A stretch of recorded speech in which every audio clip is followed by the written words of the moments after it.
Elizabeth Oropesa ipinaliwanag kung ano ang pinagkaiba ng mga nilalang sa Beer Inland City at sa Agartha.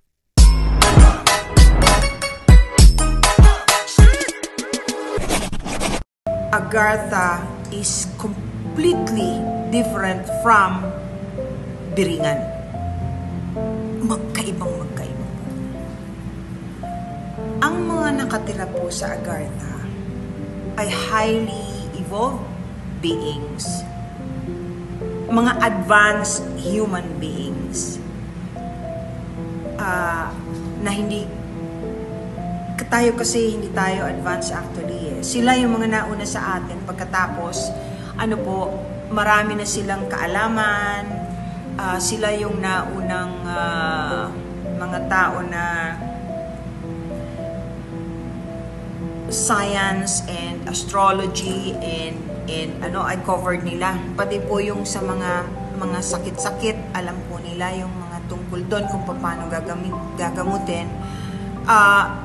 Technology-wise, napaka-advanced po nila. Yun po kasing Biringan, yung kanila makalumang kaalaman. Yung nasa Biringan po ay hindi po tao ang nagmamay-ari ng lugar or ang generally na mas maraming nakatira doon, kundi elementals, mga engkanto po. Dito naman po sa Agartha, puro po beings or human beings na super advanced. Okay? Nung magka-interest ako dyan, siguro a couple of years back, nag-try po akong silipin. I was blocked.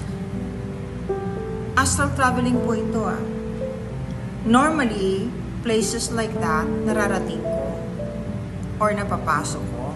Kasi kaya kong mag-adjust sa tamang frequency, kaya kong mag-adapt sa frequency nila, at kaya kong marating yung lugar sa pamamagitan ng astral traveling or remote viewing. Nung makarating po ako dun sa parang gate nila, kasi parang may gateway po yan, meron pong dome. No matter how hard I tried, hindi ko po yan ma-penetrate. Twice po akong bumalik. Hindi talaga. I was wondering, sabi ko, bakit po kaya ganito? So, ang ginawa ko, nag-seek out po ako ng advice. Naghanap po ako ng isang dalisay na espiritu na may kinalaman sa mga ganong lugar or may nalalaman tungkol sa mga ganong lugar, at nagtanong ako. Alam niyo po ba kung ano ang kasagutan? Ito po, kinausap nila and they ask if it's possible for me to go. Sabi ko, hindi pa naman ako ready uli. Ayoko na muna pumunta.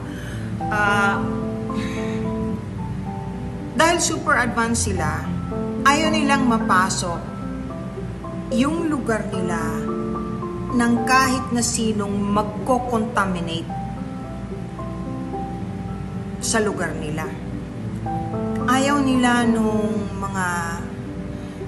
Kasi hindi naman ako lang ang marunong mag-astral traveling o mag-remote viewing eh. Meron din pong iba.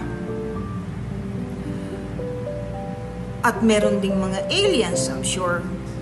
Or, hindi ko po alam kasi ang tawag doon sa ibang beings na pwede rin gumawa ng ginagawa ko eh. Ayaw nilang mapasok sila. Kasi, very peaceful ang community ng Agartha. Very similar to Biringan. Ang pagkakaiba lang hindi sila elementals, hindi sila engkanto. At saka sila, technology, very advanced. Very peaceful yung community daw nila doon. Ayaw nilang mapasukan ng mga tao na may greed, may jealousy, yung mga negative na mga karaniwang meron tayong ordinaryong tao dito sa mundo. Kaya bago makapasok doon, or the humans that were there from the beginning are the same humans that are still there. At kung meron man daw pwedeng papasukin, if ever, may initiation or parang may test na ginagawa sila to find out, to check the background, and they will be asking questions. If you are qualified, parang ganun po yung dating. Hindi pa ako nakakabalik as of the moment. Yun lang twice na nag-try ako na nakita ko yung parang dome na hindi ko ma-penetrate. Normally, kahit po gano'ng kakapal na asfalto o semento kaya kong pasukin. Kaya kong makita yung nasa loob. Yung doon, nakikita ko looking down, pero hindi ko mapasok. Yan po ang pagkakaiba. Hey there. Subscribe to my channel. And also press this bell icon.